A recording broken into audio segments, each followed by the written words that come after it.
Hey everyone, it's Dr. Ramani. Welcome back to this YouTube channel on narcissism and narcissistic relationships. Today I'm going to sort of explore an interesting question. I know that some of you are in narcissistic relationships that you were born into, parents, siblings, that kind of thing. I also know that some of you are in narcissistic relationships that, for lack of a better word, you chose. Are there differences in what narcissistic abuse does to us when we choose people versus when we don't? Let's take that on. I'd also love it if you have an idea on that. Drop it in the comments. Like, what is your experience in those different kinds of relationships? So, did you choose? I use the word choose lightly. Did you choose the narcissist in your life? Meaning, is this a family member where there's really no choice versus a romantic partner or friend or like a colleague that has more choice? Though I acknowledge that in certain parts of the world and cultures, that choice may be a bit flimsy, a flimsy word when it comes to romantic partners. Again, think on that. Drop it in the comments. Most of you probably have a mix, though. Some you chose, some you didn't. For example, you have a narcissistic parent, and you also have a narcissistic partner. But do you notice differences in how the narcissistic abuse affects you? Now, one of the most difficult aspects of creating content for this channel is that I know that people who experience narcissistic abuse experience it from different kinds of people in their life. I would argue that there is actually a core, consistent experience we all have in the wake of narcissistic abuse: rumination, anger, anxiety, confusion, self-blame, self-doubt, helplessness. It's what anyone experiences when they are having to deal with the abuse from someone who lacks empathy, is entitled, is narcissistic. Anyone who has to deal with someone who constantly changes the rules to benefit themselves, messes with reality, shapeshifts, moves goalposts, invalidates, leaves us feeling bad in the way that people who experience narcissistic abuse feel bad.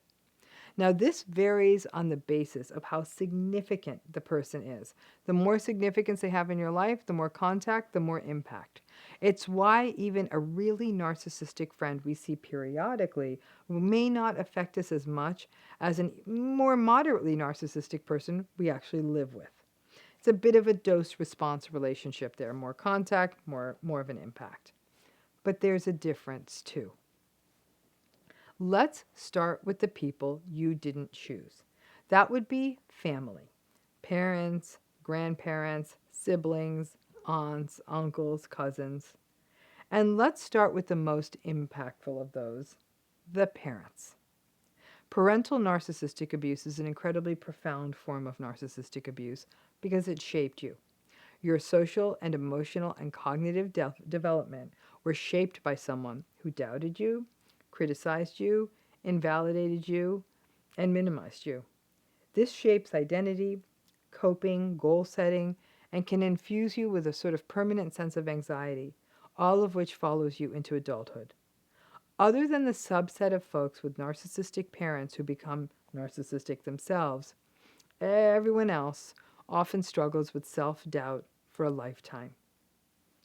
And this can actually be a setup for choosing a narcissistic partner or friends or work situations.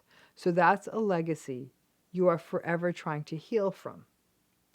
What that means is that you may be able to move far away geographically or limit contact with family members, but I know that a lot of people cannot. But the impacts of that childhood narcissistic abuse live with you. The grief is much more around how much of you that you felt you lost. You struggle with that voice in your head always telling you that you're not good enough. You don't feel like you have any soft place to land in the world. As a child, you engaged in self-blame. And even as an adult child of these parents, you may still blame yourself at times when things don't go right or your family makes unmeetable demands or keeps violating your boundaries. And then you feel guilty for maintaining the boundary. So there is a chronic lack of safety that you live with. This is stuff you feel at a core level. And so you may be enduring it in two ways. Not only the day-to-day narcissistic abuse, but also the losses you regret and ruminate about, and the anxiety you can never quite shake. I view the familial narcissistic relationships as the cracks in the foundation. It destabilizes sort of the structure of a person in some ways. The house may always stand, but there's an off-balancedness that haunts people who have these familial origins. Most pointedly parents, but grandparents and siblings can be quite influential in childhood as well. Doesn't mean a person's damaged or limited, but it's just something we carry within us. Now let's contrast that to the narcissist you choose. Typically, this doesn't happen in a significant way until early adulthood.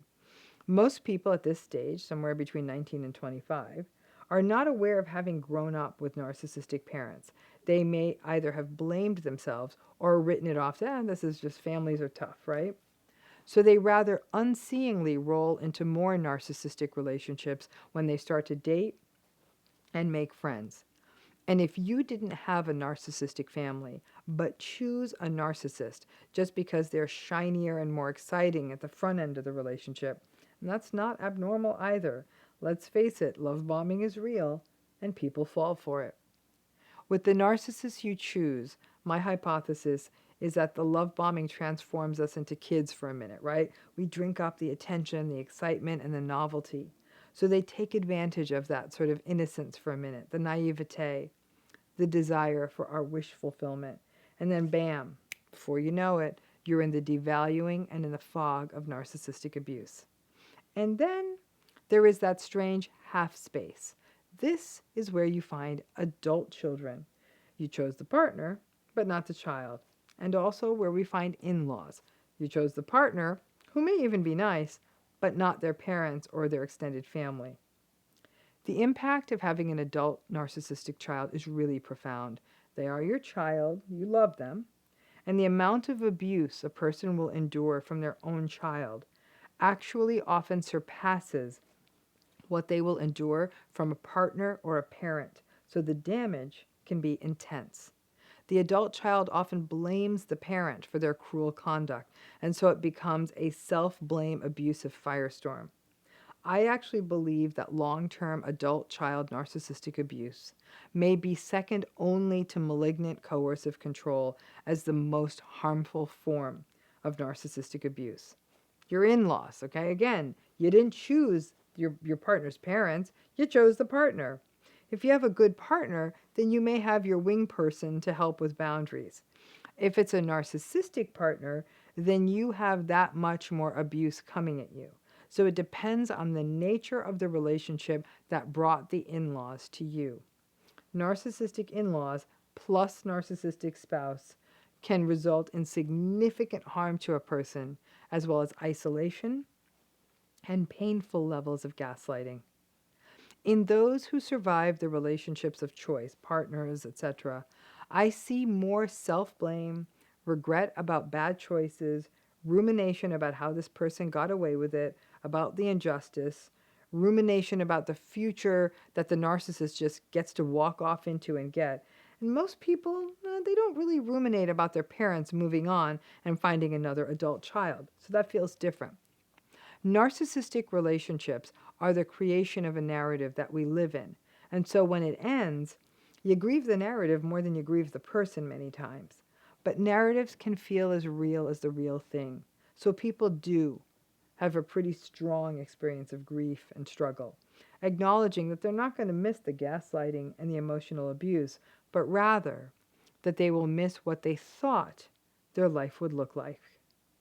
If people have a decent enough childhood without too much narcissistic abuse, and their only encounters are adult narcissists, while the impact of the adult narcissistic abuse still can be pretty profound, these folks tend to be more intellectual and cognitive in the short term in terms of how they process and work through the narcissistic abuse because it wasn't lifelong.